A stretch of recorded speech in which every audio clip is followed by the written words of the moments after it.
কচোন। আৰে ঠিক আছে ৰ, মই এতিয়াই খবৰটো দি আছোগে ৰ। হ'ব দে, ৰাখিছোঁ, হ'ব দে, হ'ব দে।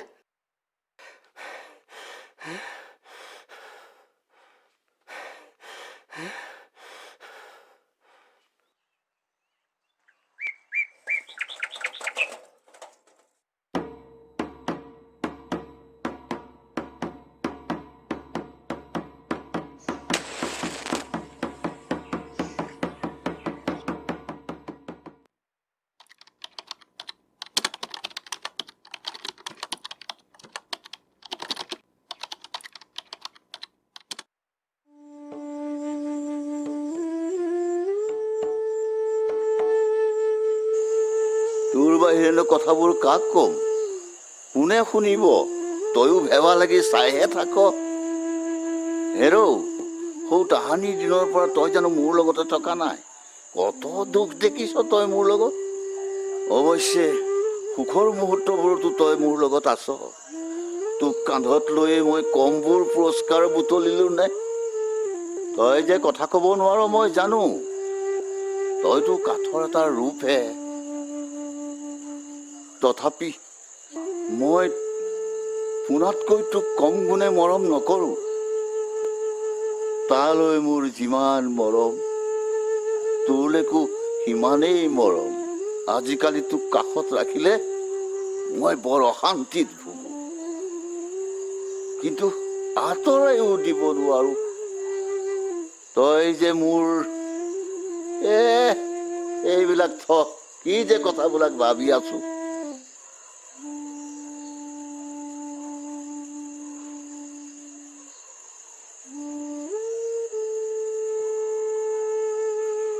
এই পোনাটোৱে কিয় ইমান দেৰি কৰিছে আজি? তাৰ পাচলি কেইডাল বিক্ৰী কৰি হোৱাই নাই চাগে। সিও আকৌ বৰ একা চেকা নহয়, শেষ নোহোৱালৈকে নাহে। গোটেইকেইডাল বেছিহে আহিব চাগে।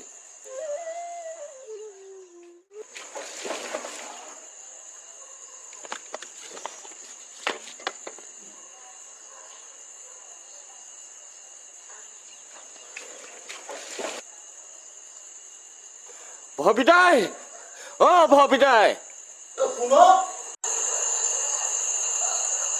চাবিও আন্ধাৰ।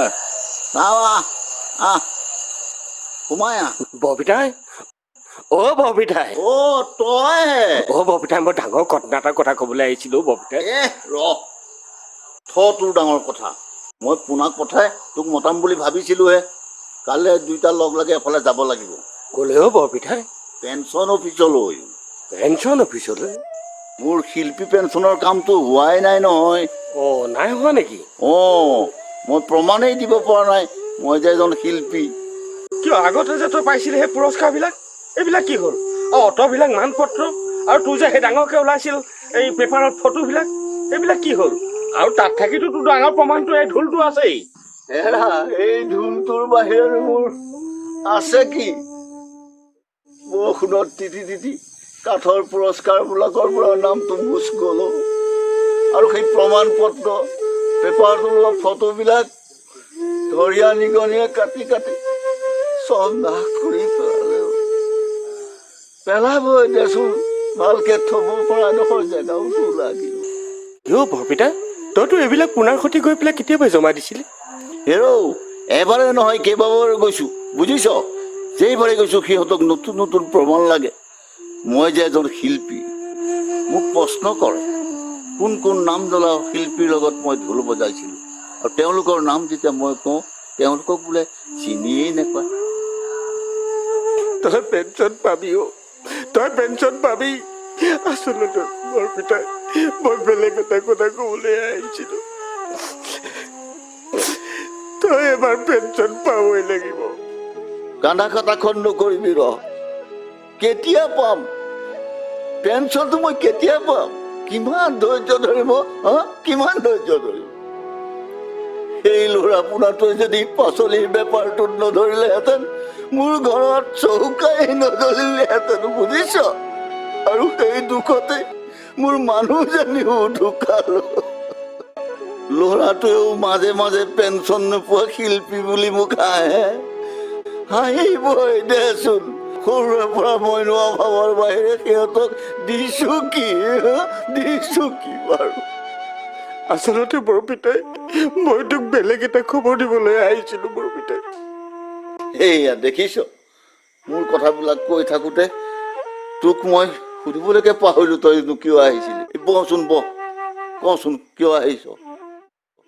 বহিবলৈ সময় নাই বৰপিতাই, বহলে বহুত পলম হৈ যাব।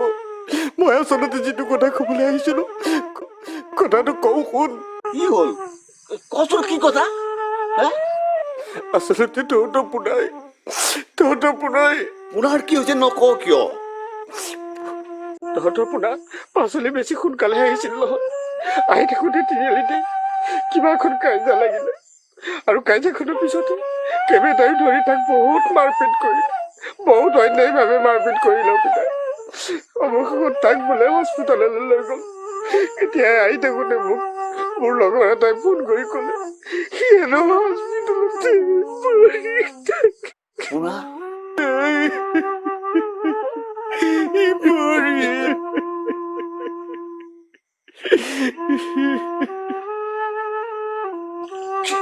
কি হ'ল পুনা?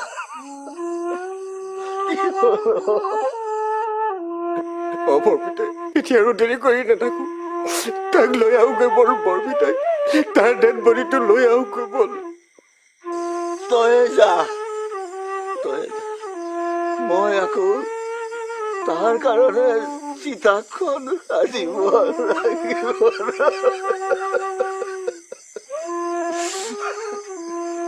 হ'ব দে বৰপিতাই, কালি কুটি নাথাকিবি। আমাৰ নিচিনা সৰ্বসাধাৰণ মানুহৰ চকু পানী কোনো মূল্য নাই।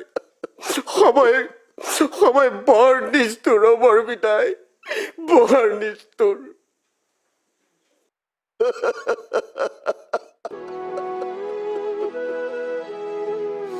শুনিলি, শেষত পুনাইও মোক এৰি থৈ গুচি গ'ল।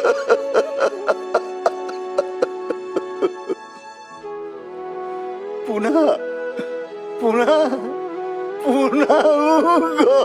গ'ল।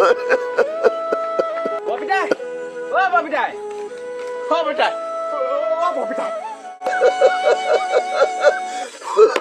মৃত্যু এতিয়া সহজ, মৃত্যু এতিয়া ওচৰ,